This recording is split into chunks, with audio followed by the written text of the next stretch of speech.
Así inicia Es Noticia, noticia en profundidad. Un placer acompañarles. Soy Tatiana Pérez, como siempre, a esta hora, 8:30 de la noche, lo local aquí en Caracas, en Venezuela. Tenemos una cita para hacer análisis de coyuntura. Y en esta oportunidad, en la próxima hora, 3 temas con titulares. El primero de ellos es Noticia Brasil. Campamento Tierra Libre exige el fin de la criminalización. Son cientos de indígenas que desde Brasilia, la capital, denuncian al gobierno de facto por contaminar sus conquistas. Un dato, según la Comisión Pastoral de la Tierra de Brasil, en 2017 se registraron 70 muertes en conflictos por la tierra, la mayor cifra de los últimos 14 años. Desde esa perspectiva, profundizamos. Segundo tema que es noticia, Paraguay. Hay pruebas de alteración de resultados de comicios generales del pasado domingo. Esta denuncia, recibida por los máximos referentes de la alianza opositora Ganar, exige ser atendida por el Tribunal Electoral, mantiene a sus seguidores en alerta y movilizados. Vamos a ver cuáles son esas pruebas aquí en Es Noticia. Y tercer tema que es noticia, España. Un bochornoso video termina con el más reciente capítulo de agitación política del Partido Popular. Una de sus más visibles dirigentes en Madrid al fin renuncia por presunta falsedad y corrupción y de nuevo se pone sobre el tapete la ilegalidad del PP. Tenemos el análisis. Es Noticia que así comienza. Bienvenidos, bienvenidas.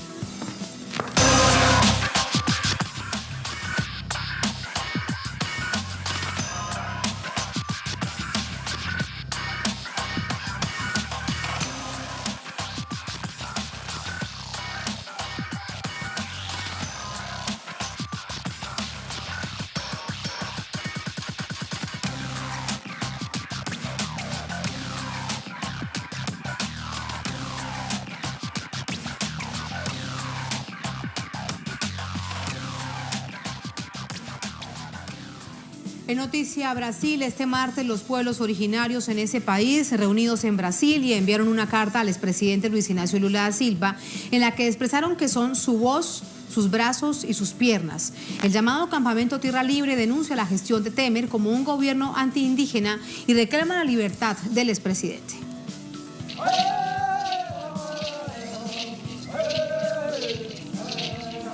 Integrado por unos 2.500 indígenas de más de 300 etnias de todo el país, el Campamento Tierra Libre se encuentra desde el pasado lunes en la capital brasileña para denunciar el genocidio del que son víctimas y reclamar la demarcación de sus tierras. Se trata de la 15ª edición del campamento en el que debaten la unificación de sus luchas y denuncian el encarcelamiento de Lula, a quien reconocen como un presidente que apoyó su causa. En la misiva entregada a la presidenta del Partido de los Trabajadores, Gleisi Hoffmann, expresaron que viven en un estado de excepción que los oprime, los encarcela y puede matar. También exhortaron a Lula a permanecer firme en su prisión política, explicando que esta demuestra el racismo de una élite que no tolera su liderazgo. Los indígenas aseguran que después del golpe de 2016 contra la presidenta Dilma Rousseff, se paralizaron los procedimientos de demarcación de sus territorios.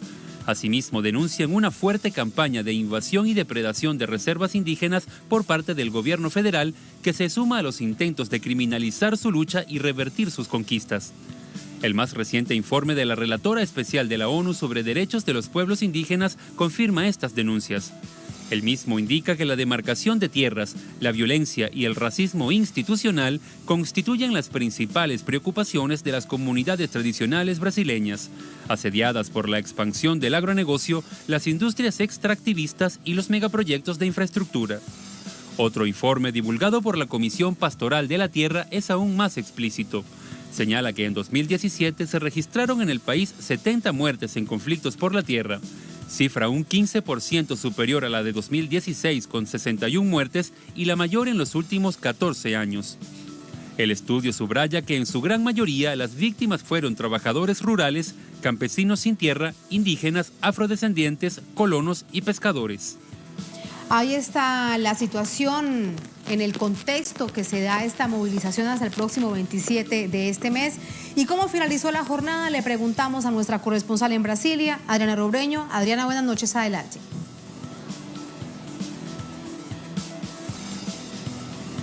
Hola Tatiana, un saludo para ti y para toda la audiencia. Durante la semana esta que ha transcurrido el campamento Tierra Libre aquí en la capital brasileña, los indígenas que están ahí presentes, ellos han tenido audiencias con diferentes autoridades aquí en la capital. Se han reunido con magistrados del Supremo Tribunal Federal, con senadores, diputados, con representantes, por ejemplo, de la Abogacía General de la Unión.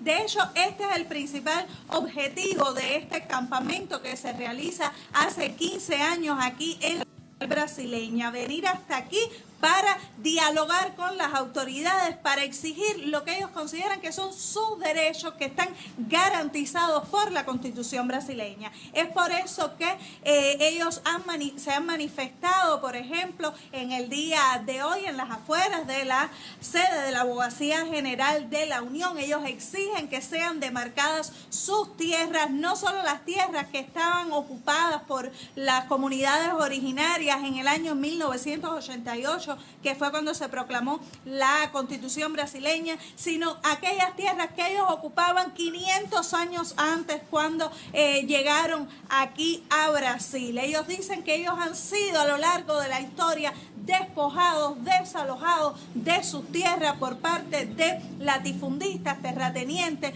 por la bancada ruralista. Ellos también han denunciado a lo largo de la semana cómo el actual gobierno de Michel Temer lleva adelante toda una política antiindígena que ha realizado recortes a áreas como salud y educación que los han afectado mucho a ellos, también cómo precariza y debilita instituciones que están destinadas a la protección de los derechos de los indígenas, como la Fundación Nacional del Indio. El gobierno de Michel Temer es el primero que a lo largo de la historia no ha demarcado ninguna tierra indígena. Es por eso que ellos exigen que el gobierno respete sus derechos. También en el día de hoy ellos se manifestaron a favor del expresidente Luis Ignacio Lula da Silva, exigen la libertad del exmandatario.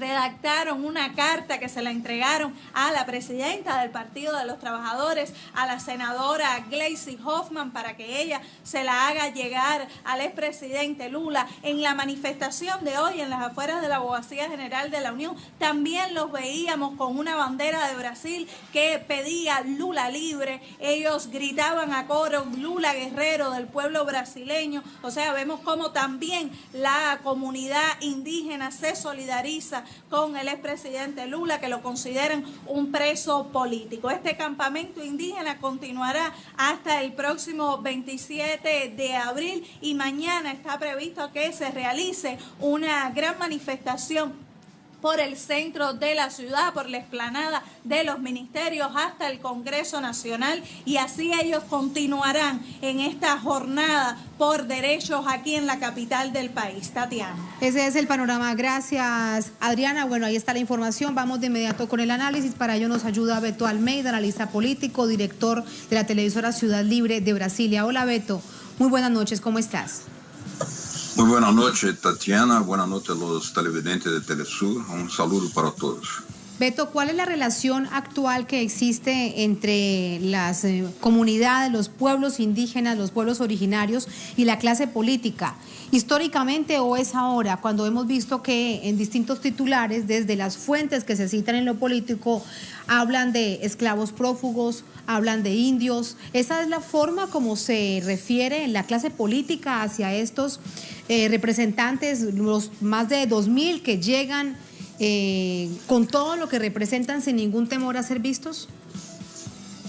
Bueno, las naciones indígenas que acá están traen una carga histórica muy fuerte y la clase política predominante, como tú preguntas, no está preparada para entender la magnitud de estas reivindicaciones, que son mucho más que legítimas, son de una trascendencia histórica enorme, porque un país que todavía tiene la mayoría de sus tierras no ocupadas, no aprovechadas, no incluso incluida en el proceso económico de producción, los indígenas no tienen tierra para trabajar, para vivir, para incluso no pueden hacer entender al Congreso, a esa clase política predominante, la legitimidad de esas reivindicaciones, porque justamente el Congreso está dominado por una mayoría de parlamentarios vinculados al latifundio, vinculados a las madereras, vinculados a sectores que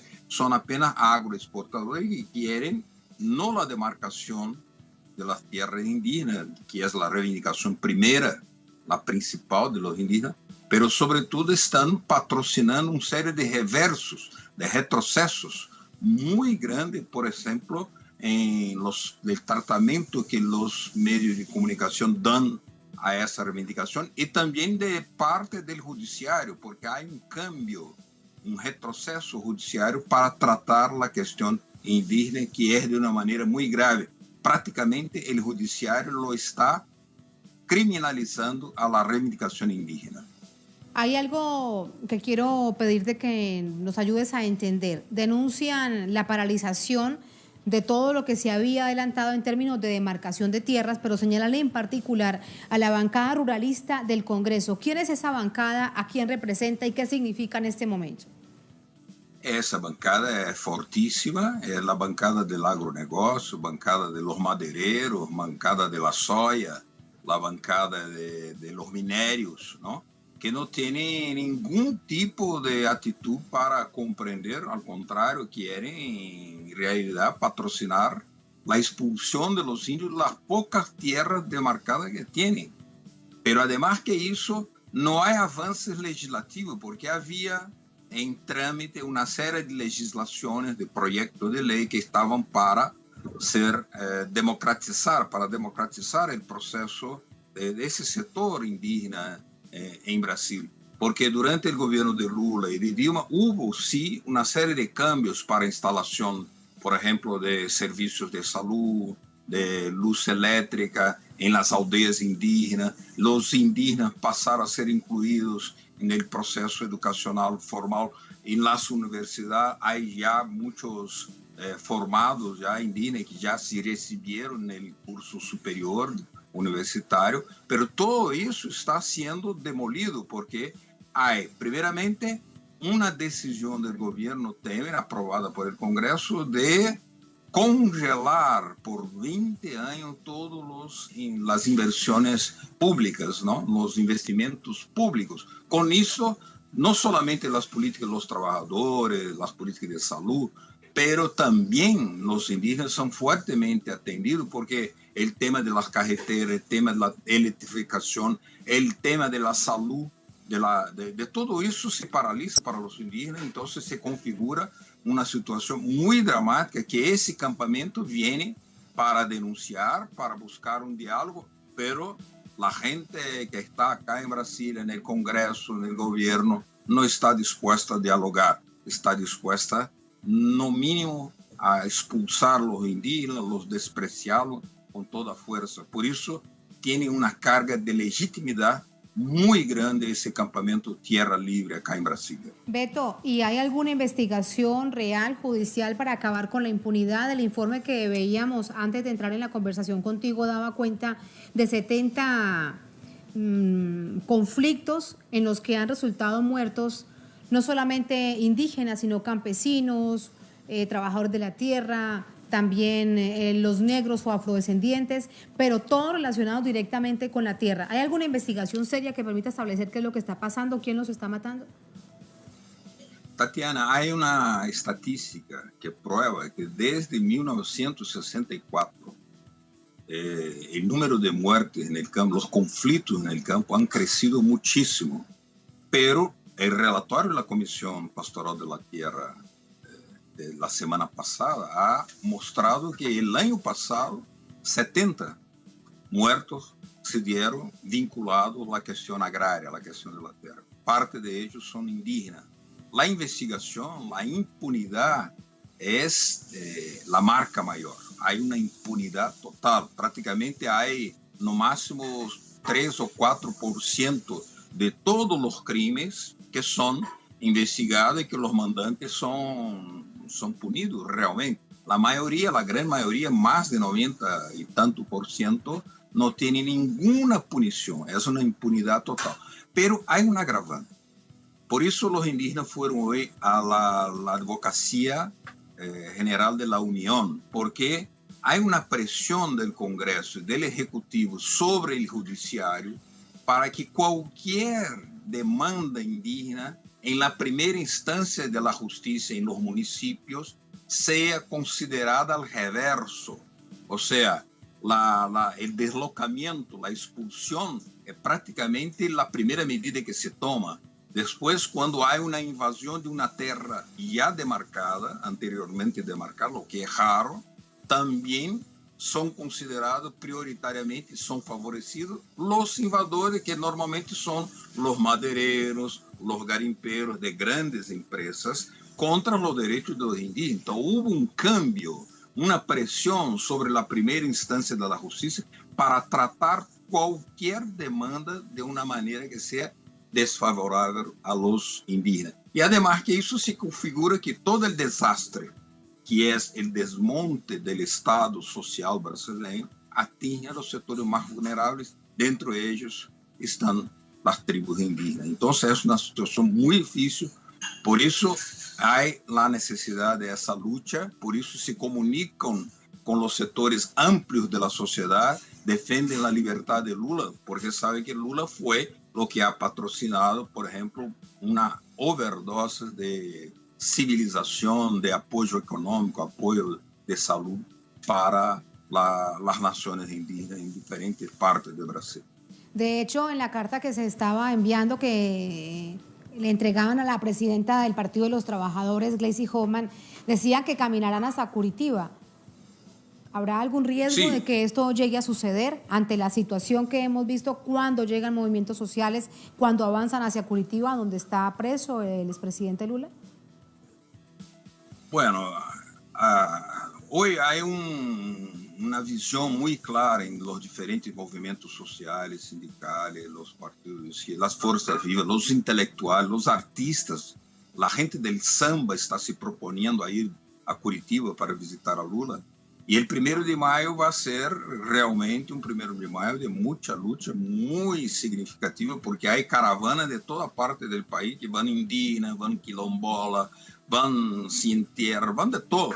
Incluso los artistas, ¿no? Martín da Vila, un gran sambista, también se ofreció, pero la jueza de Curitiba no quiere permitir que le vea a Lula, ¿no? Que permita dar assistência espiritual, com Frei Boff não pudo dar uma assistência espiritual a Lula, coisa que é permitida historicamente em qualquer lugar do mundo. Então, há uma caracterização de parte da Justiça de Curitiba que está por arriba da Constituição Nacional. Como dijo algum ministro do Supremo Tribunal Federal, parece que em Curitiba há uma Constituição só de Curitiba. Tal a prepotência, tal a discriminação com que atua em relação a lo de Lula.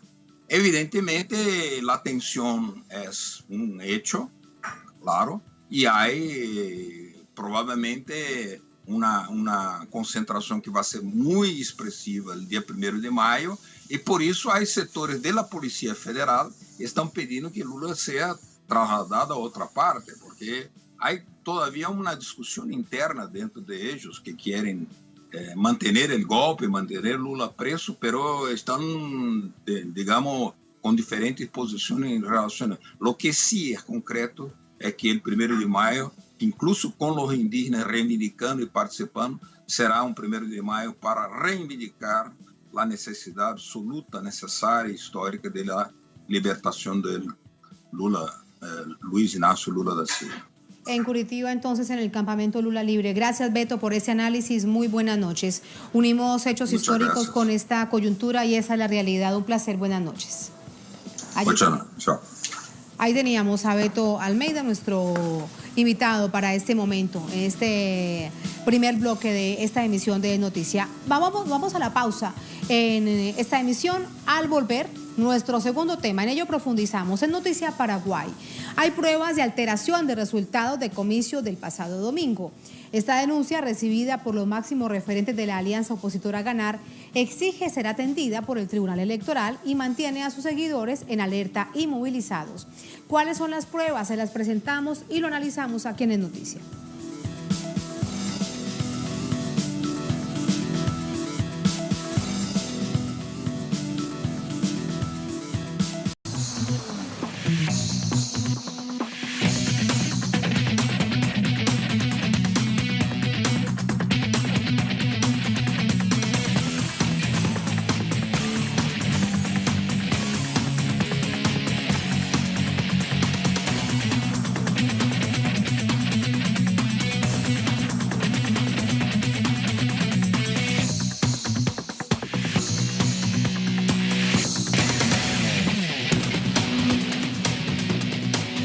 En noticia, Paraguay aumenta la tensión política luego de numerosas denuncias de fraude que pone en tela de juicio los resultados de las elecciones del pasado domingo. La oposición asegura que tiene las pruebas. Según el Tribunal Electoral, esto lo recordamos, el ganador de la contienda por la presidencia es el oficialista, el Partido Colorado, Mario Abdo Benítez, por 80.000 votos de diferencia sobre Efraín Alegre. Lo que comenzó como una pequeña manifestación que gritaba fraude frente al Tribunal Supremo de Justicia Electoral se le sumó una multitud. Las denuncias y las evidencias no tardaron en hacerse públicas por parte de los líderes de la oposición. El candidato presidencial por la Alianza Ganar, Efraín Alegre, con prueba en mano denunció las irregularidades. Denuncias de fraude que están en las redes, quiero decir que nosotros estamos trabajando y que vamos a controlar voto a voto, acta por acta. Y encontramos, es cierto, existen irregularidades. Acá tengo un caso, esto es Asunción, este es el acta del TREP, este es en Santísima Trinidad, mesa 4, donde nos pone 0 votos a la alianza. Sin embargo, el acta original señala claramente que tuvimos 65 votos, es decir, ganamos en esta mesa. Sin embargo, en el TREP nos daba 0 votos. Entonces, nosotros vamos a trabajar. La voz del expresidente de la República y actual presidente del Congreso, Fernando Lugo, también se hizo presente para exigir transparencia al órgano electoral. Si no tienen nada que esconder, si todo es libre y transparente, ¿por qué hay tanto secretismo? Eso nos llama la atención. Y por eso decíamos que hay una nube negra de desconfianza sobre este proceso electoral. Senadores y representantes de diversos partidos de oposición también denunciaron los graves hechos y exhibieron las actas fraudulentas. Acá todos nos vamos a tranquilizar si es que suspenden en este momento, ¿verdad? Porque al final de cuentas suspendieron luego, o sea, senadores suspendieron, no cargaron 514 mesas que equivale a 100.000 votos. Tenemos 38 votos Partido Colorado, 87 votos Alianza. ¿Qué cargaron en el TREP? 87 para el Partido Colorado y 38 para la Alianza. Al revés. Al revés. Acá tenemos 0 votos, acá está Alianza Ganar, 0 votos, 0. Es bien notorio que el Movimiento Nacional Artista del Paraguay tiene 23 votos y se tacha el 2 y se pone el prefijo 0. El único número que se le pone el 0 es al nuestro, 03. Entonces algo que tenía que ser 23 figura como 03. Y otra de las actas de Ñemby, nuestro candidato a presidente, según se ve acá, obtiene 26 votos, se tacha el 2, se pone un 0 sobre el 2 y se quedan 6. A pesar de que la justicia electoral emitió un comunicado para asegurar que los resultados preliminares son los correctos, las numerosas pruebas que aparecen generan un manto de dudas sobre el proceso y su resultado. En su informe postelectoral, la misión de observación electoral de la Unión Europea señaló que las elecciones se desarrollaron en un contexto de debilidad institucional, falta de confianza en las estructuras políticas, inercia judicial e incertidumbre legal. Más información a esta hora con Osvaldo Saya, nuestro corresponsal desde la capital Asunción. Hola Osvaldo, primero una claridad. Hemos visto en el informe que le hemos presentado a nuestra audiencia hablar del TREC. ¿El TREC es el certificado que va definitivamente al Tribunal Supremo Electoral de Justicia? Buenas noches, Tatiana, para vos y para toda la audiencia de Telesur en América Latina y el mundo. Para aclarar, el sistema de transmisión de resultados del Tribunal Superior de Justicia Electoral son oficiosos, son preliminares y no constituyen las actas legales que deben ser juzgadas dentro del Supremo Tribunal de Justicia Electoral.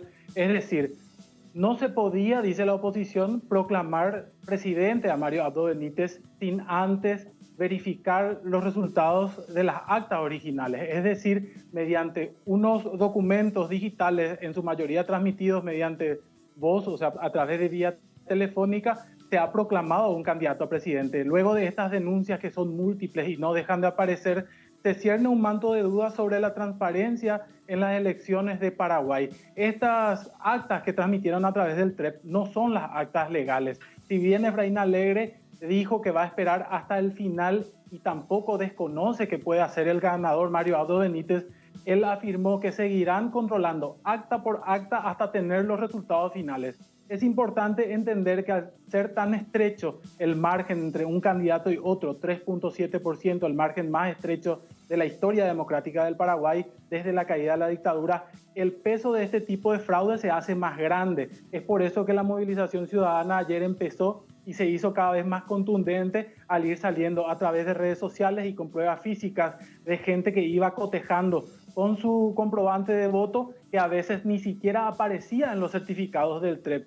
Es decir, la oposición en un momento dado, a través de su vocero Fernando Lugo, dijo que podía hacer falta incluso parar el conteo de los votos y reiniciarlos. Ahora lo que se pide es que el Tribunal Superior de Justicia Electoral garantice la transparencia, ya que esos resultados preliminares que fueron transmitidos el domingo y que fueron en la base para que el presidente del tribunal diga que Mario Abdo Benítez ganó, no sean tomados en cuenta. Estos no pueden ser los resultados de esta elección, dice Efraín Alegre.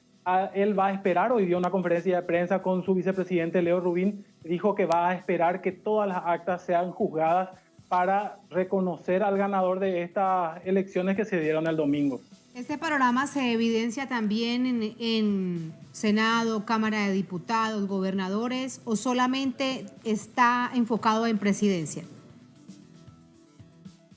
No solamente a la presidencia, aquí hay mucho en juego, digamos, 80 cargos legislativos en la Cámara Baja, 45 en la Cámara Alta, además de 17 gobiernos regionales con sus respectivas juntas departamentales.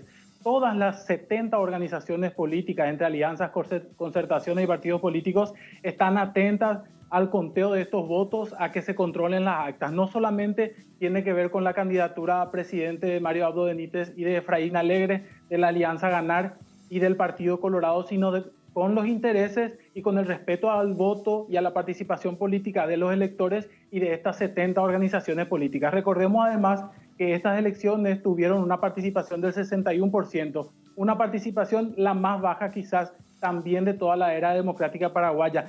A estas denuncias de fraude se suman críticas muy duras. Sí, para claridad. ¿Quiere decir entonces que las denuncias de fraude no se remiten solamente, lo cual no quiere decir que no sea muy importante, a la candidatura presidencial? Es el proceso en general, a todo lo que pasó el domingo anterior, a las elecciones generales. Es así, no solamente a lo que pasó, ellos decían desde la oposición, no solamente de lo que pasó el domingo, sino todo el proceso anterior también, con encuestas fraudulentas, con declaraciones después que tuvieron que ver con representantes del Tribunal Superior de Justicia Electoral, con el actuar de la justicia que debe ser la encargada de velar por un proceso transparente, tampoco solamente con los intereses de los candidatos a presidente, sino de todos los cargos públicos que estuvieron en juego el domingo. Es por eso que la atención hoy se centra en que el conteo sea transparente y que se pueda confiar en el Tribunal de Justicia Electoral. Claro. Me queda una más pregunta por hacerte, Osvaldo. Ante esa solicitud que se hacía más temprano por parte de los referentes de la Alianza Ganar, que se suspendiese, que se parase por 48 horas el conteo en este término de escrutinio de los certificados, el Tribunal Electoral dijo que no, ante la siguiente solicitud que ha dicho.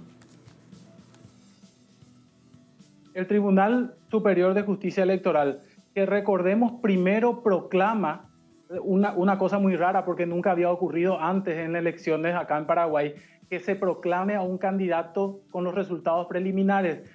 Recordemos que el domingo salen los 3 ministros de la Corte del Tribunal Superior de Justicia Electoral y proclaman a Mario Abdo Benítez sin haber todavía tenido las actas originales. Al día siguiente, después de este hecho, un funcionario de la Dirección de Recursos del Tribunal Superior de Justicia Electoral declara que en realidad esa proclamación no es válida porque solamente vale la proclamación hecha después del conteo y de la verificación de todas las actas electorales. Es decir, primero dan como ganador a Mario Abdo Benítez y al otro día dicen no, las actas preliminares no pueden servir para proclamar nada, así que ahora vamos a realizar el conteo con la verificación de todos los partidos políticos. Reitero lo que decía hoy el candidato Efraín Alegre, ellos van a acompañar todo lo que tenga que ver con la verificación de las actas al interior de Justicia Electoral con sus representantes legales y sus representantes partidarios y de la alianza. Gracias, Osvaldo. Ahí está bien claro el panorama durante esta jornada en Paraguay. Muy buenas noches. Buenas noches. Muy buenas noches. Vamos con el análisis. Para ello nos acompaña el doctor Jorge Zárate, periodista desde Asunción, también desde la capital. Hola, Jorge, buenas noches, ¿cómo está? Buenas noches, Tatiana, un gusto saludarte a vos y a la teleaudiencia.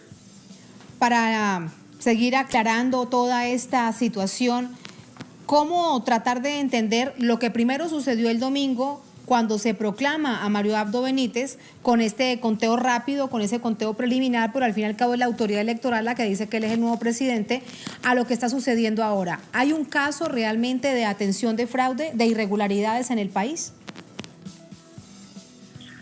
Indudablemente existen irregularidades, Tatiana, y se dieron en el proceso, en el interregno entre que se cierra una mesa electoral y se escribe el certificado donde se cuentan los votos y la transmisión que se hace hasta el centro de cómputos del Tribunal Superior de Justicia Electoral.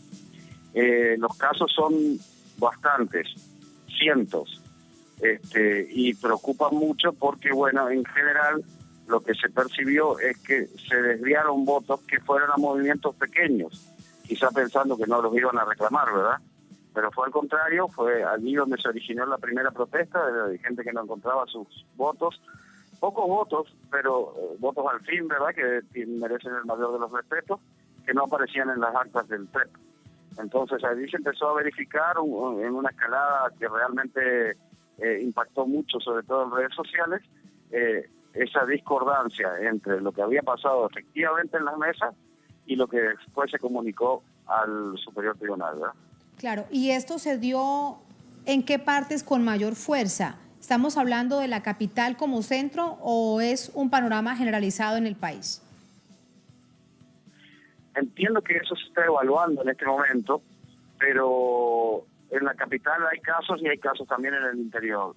No se pudo todavía determinar, y entiendo que esto merece una investigación penal, ¿verdad?, cómo es el modo operandi y cómo ocurrió que haya esta discordancia tan grande, ¿verdad? Se dan casos en todo el país y se reportan casi constantemente. Los partidos políticos de oposición han abierto teléfonos y direcciones electrónicas para que la gente vaya haciendo denuncias, y las denuncias siguen apareciendo.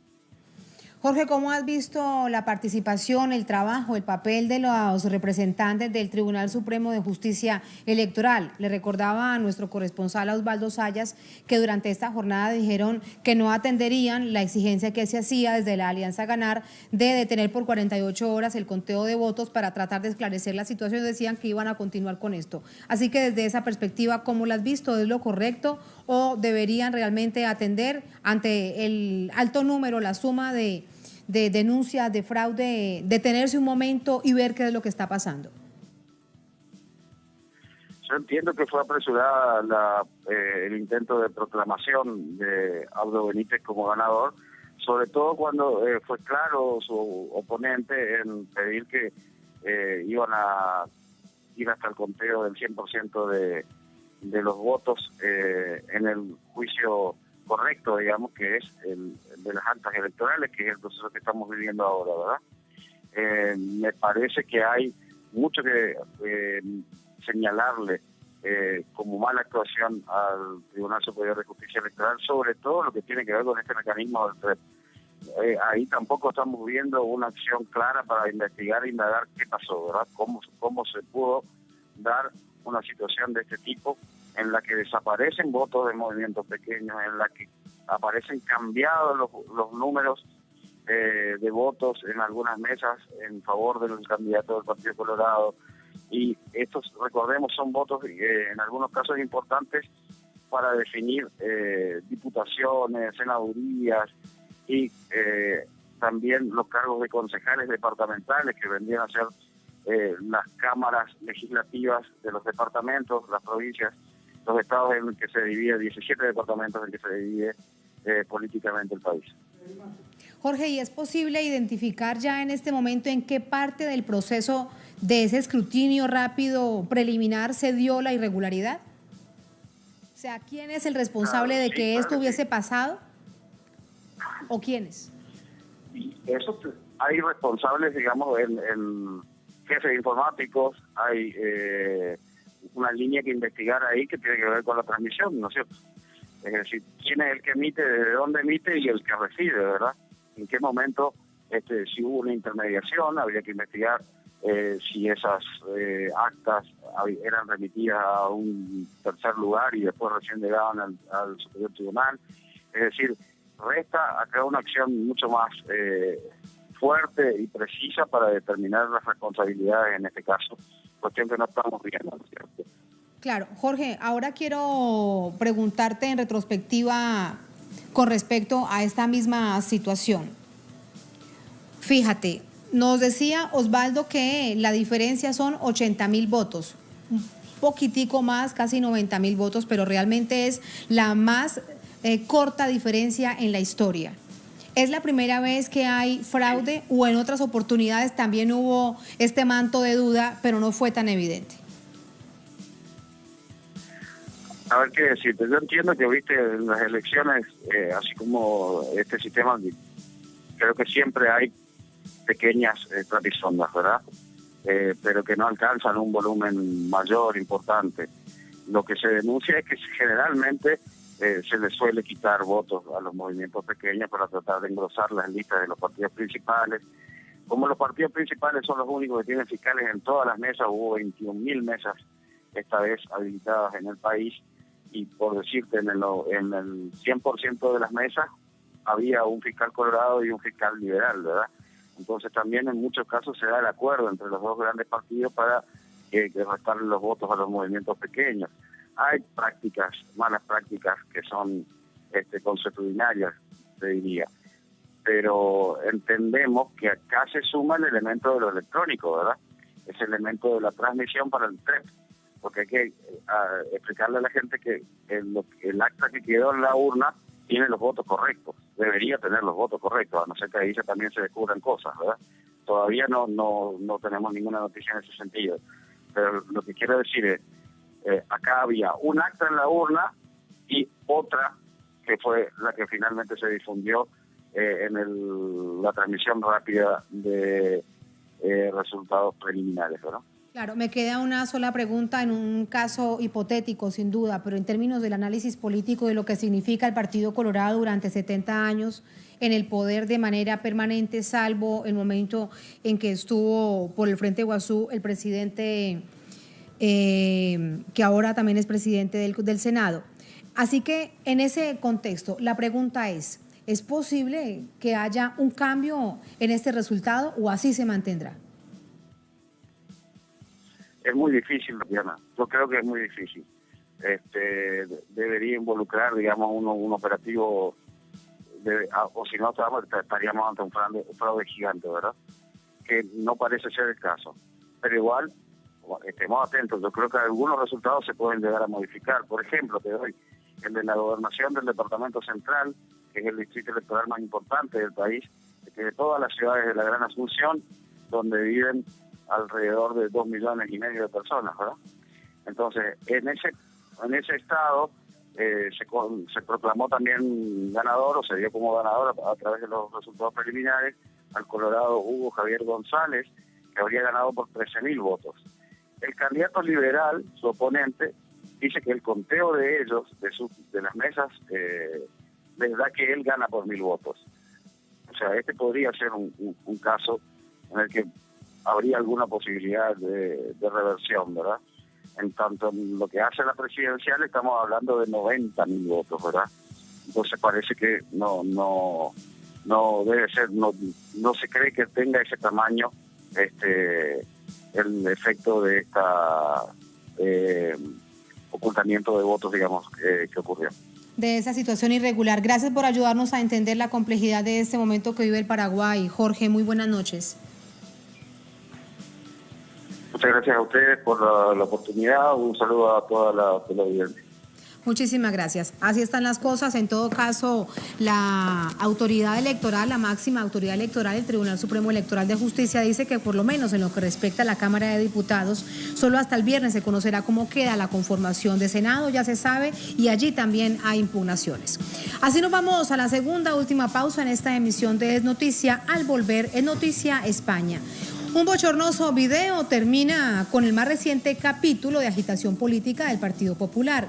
Una de sus más visibles dirigentes al fin renuncia por presunta falsedad y corrupción y de nuevo se pone sobre el tapete la ilegalidad del Partido Popular. Vamos a recordarlo. Tenemos el análisis aquí en Es Noticia. Ya venimos.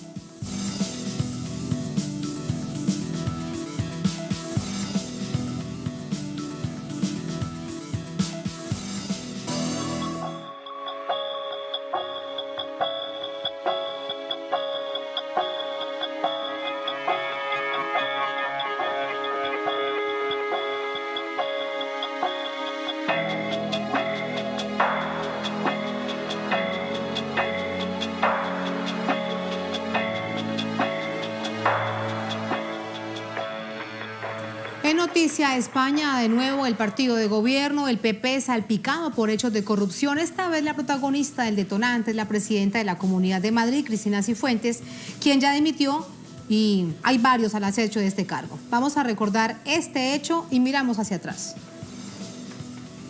Este miércoles, Cristina Cifuentes renunció a su cargo como presidenta de la Comunidad de Madrid horas después de la difusión de un video de 2011 en el que la dirigente del Partido Popular muestra el contenido de su bolso al personal de seguridad en un supermercado como sospechosa del hurto de cosméticos. Para entonces ejercía como vicepresidenta de la Asamblea Regional. La decisión de Cifuentes se da un mes después de estar involucrada en otro escándalo por el máster de la Universidad Rey Juan Carlos que obtuvo de manera irregular. Suceso que abrió paso a una crisis en la institución y una investigación en la Fiscalía. Cifuentes asegura que su situación pasó de lo político a un ataque personal, por lo que de manera implícita atribuyó la filtración del video a sus enemigos dentro del PP madrileño del que es presidenta. Añadió que no está dispuesta a renunciar a ese cargo, sin embargo sus apoyos se acaban. Este mismo miércoles, su máximo jefe y presidente del gobierno, Mariano Rajoy, dijo que se abre una nueva etapa para el partido en esa comunidad. Esta figura emergente de la política española no es la primera integrante del partido de gobierno salpicada por hechos de corrupción. Este es un ejemplo más de la gran trama que en los últimos 15 años han envuelto a decenas de militantes conservadores, incluso al propio jefe de Estado. Son más de 60 los casos de corrupción en los que el común denominador es la participación de dirigentes del Partido Popular, generalmente con cargos en la administración pública. Algunos ya fueron sentenciados y otros aún están en fase de investigación. En su mayoría responden a malversación de capitales y tráfico de influencias como el caso Gürtel, otros a financiaciones irregulares como el caso Púnica. También al desvío de fondos públicos como el caso Leso y al favorecimiento con dinero público como el caso Aquamed. Otros casos conocidos son NOS, Andrax, Auditorio, Baltar, Bárcenas y Carmelitas. Lo que se presenta como una descomposición y guerra interna en el partido de gobierno surge en medio del escenario de tensión política en el país con la incansable lucha del pueblo catalán por la independencia y a menos de un año de las elecciones municipales en 13 de las 17 comunidades autónomas. Ahí está el contexto y así pasamos de inmediato con el análisis. Para ello nos acompaña Carlos Aznares, periodista, escritor, director del periódico Resumen Latinoamericano, coordinador de cátedras bolivarianas desde Buenos Aires, Argentina. Hola Carlos, un placer, buenas noches. ¿Qué tal? Buenas noches. Un saludo a la teleaudiencia de Telesur. Carlos, quiero comenzar por una frase de Cristina Cifuentes. Textualmente lo dijo: robar con estilo sí, hacerlo como pobre no. Es lo que ella dijo después de que se ha conocido el video, en donde además ella dice que ante un asunto personal lo han intentado politizar. Lo cierto es que ha renunciado ya a su cargo. Pero ¿qué debemos interpretar de una referente emergente del Partido Popular en Madrid? Bueno, esto es un caso repetido, yo te diría que no solamente en el PP, sino en los dos grandes partidos. El PSOE también pasó por estos hechos durante su mandato. El estilo para robar que tiene el PP no se puede considerar de gran nivel, porque además los han ido descubriendo uno a uno por las batallas internas que tienen dentro del propio partido. Hace 48 horas el caso no era Cristina Cifuentes, sino era Pedro Agramunt, por ejemplo, que era un miembro del Consejo de Europa, senador actual del PP, que está defendiendo, por supuesto, a Rajoy como un hombre impoluto, y este personaje era un lobista, por ejemplo, de Azerbaiyán, para desde el Consejo de Europa edulcorar todo lo que ocurría en Azerbaiyán y recibía millones de dólares cada uno de estos lobistas. La mayoría son hombres del PP, entre ellos el secretario de Estado de Defensa de España, Agustín Conde. O sea, les han pagado con coches de alta gama, les han pagado con dólares, les han pagado con prostitutas. El PP está muy acostumbrado a esto. Y te digo un dato, por ejemplo, en Valencia, que es una de las comunidades que permanentemente está el PP metido en casos de corrupción, han tenido que reforzar los juzgados, porque la mitad de los juzgados están atendiendo casos de corrupción del PP. O sea, esta es una descomposición total de la politiquería y de la politiquería burguesa que encabeza Rajoy. Rajoy que se las pasa todo el día criticando a Venezuela o teniendo injerencia sobre Venezuela o hablando de democracia en otros países, pero no precisamente en el suyo. Fíjate, Carlos, que mientras nos estás planteando esta reflexión, teníamos las imágenes del video que le da la vuelta al mundo del robo en un supermercado y la figura principal vemos allí con el agente de seguridad de Cristina Cifuentes. Pero lo que llama realmente la atención es que haya mucho escándalo, gente muy abrumada por el robo de unas cremas y no por el robo de miles de millones de euros que iban dirigidos a la sanidad o a la educación o a cualquier otra cosa necesaria de la población española.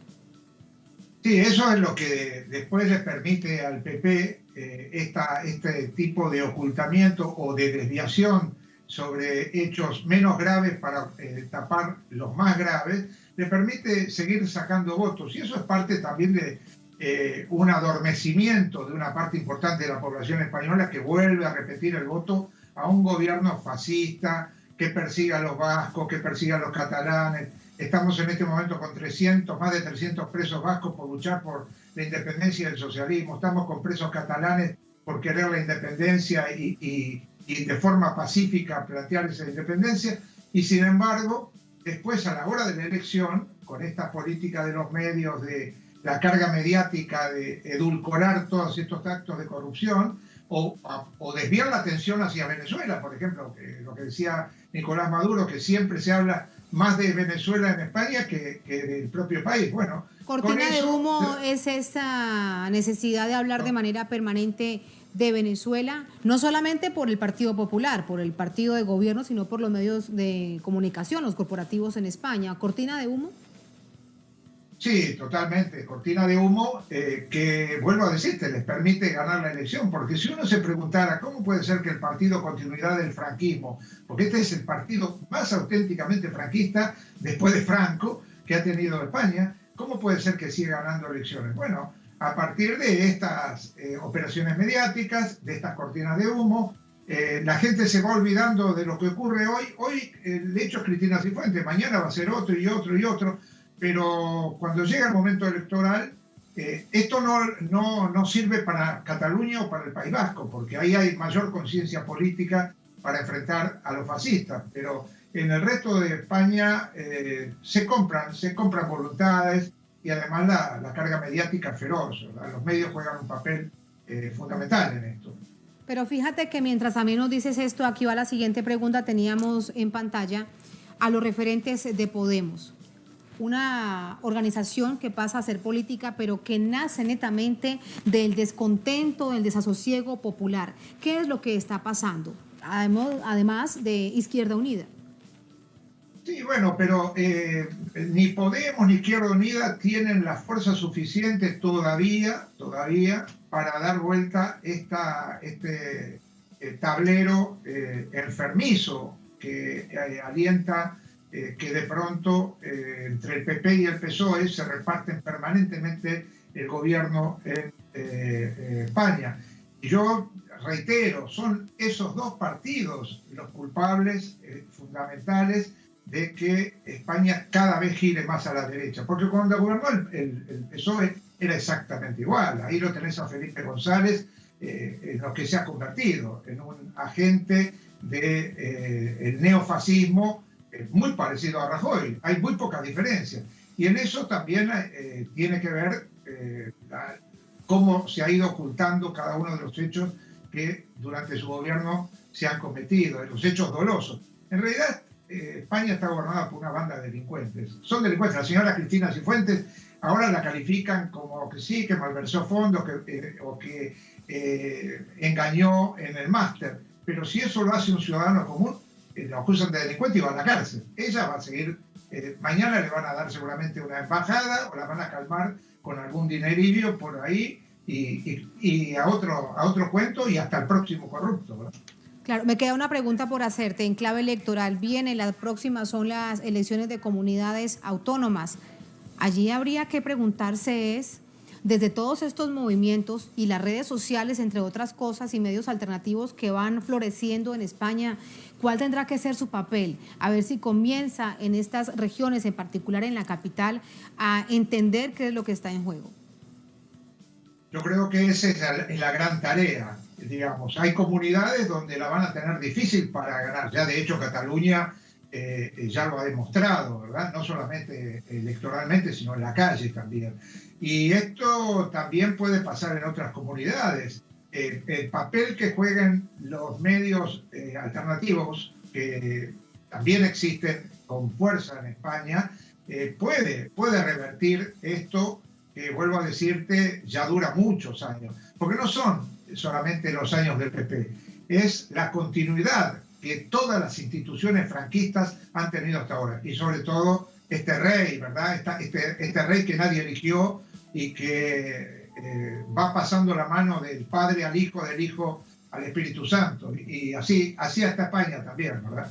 Con mucha miseria para los jornaleros, para los campesinos, para la gente obrera que reclama, pero que después eso no se trasunta en las urnas, porque con todos los indignados que había en España, realmente no se tuvieron los votos suficientes, precisamente por todas las cortinas de humo, engaños y operaciones mediáticas permanentes, ¿no? Con un Espíritu Santo muy, muy preocupado por esta situación.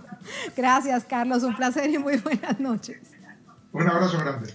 Un abrazo grande, gracias Carlos. Allí teníamos, esa es la situación de esta nación ibérica a la que también le hacemos permanente seguimiento, acompañando al pueblo que tanto sufre y que se evidencia a través de este nivel de escándalos. Muy bien, así ponemos también punto final a esta emisión de Noticia. Todo gracias por su compañía. Cerramos nuestra pantalla tradicional, nos quedamos en redes sociales, @Noticia Telesur, @Tatiana Telesur. Durante esta jornada, otro hecho fue noticia. Con eso lo dejamos. Hasta mañana.